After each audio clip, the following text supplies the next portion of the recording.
नाशिकच्या पंचवटीत jogging track असलेल्या Shrikrishna garden समोर साकारलाय 7 मजली देवीदास हाईट प्रकल्प। मग येताय ना आजच आपला फ्लॅट बुक करायला देवीदास हाईट्स मध्ये। आमचा मोबाईल क्रमांक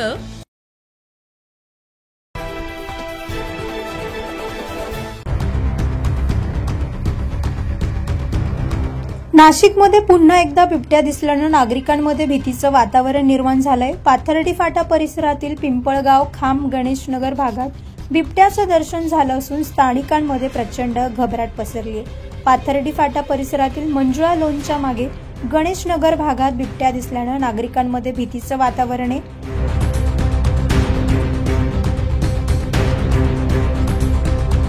या घटनेचा व्हिडिओ स्थानिकांनी टिपला असून तो सोशल मीडियावर प्रचंड व्हायरल झालाय। नाशिकमध्ये गेल्या काही दिवसांपासून बिबट्याचा वावर वाढलाय। नुकताच काही दिवसांपूर्वी बिबट्याच्या हल्ल्यात 4 वर्षाच्या मुलाचा मृत्यू झाला होता। त्यानंतर वन विभागानं त्या बिबट्याला पकडलं होतं, मात्र तरी देखील शहरातील वेगवेगळ्या भागात बिबट्याचं दर्शन होत असल्यानं स्थानिक चिंतेत आहेत। स्थानिक नागरिकांनी वन विभागाकडे बिबट्याचा तातडीने बंदोबस्त करावा अशी संतप्त मागणी केली आहे। 9 न्यूज महाराष्ट्र ब्युरो, नाशिक।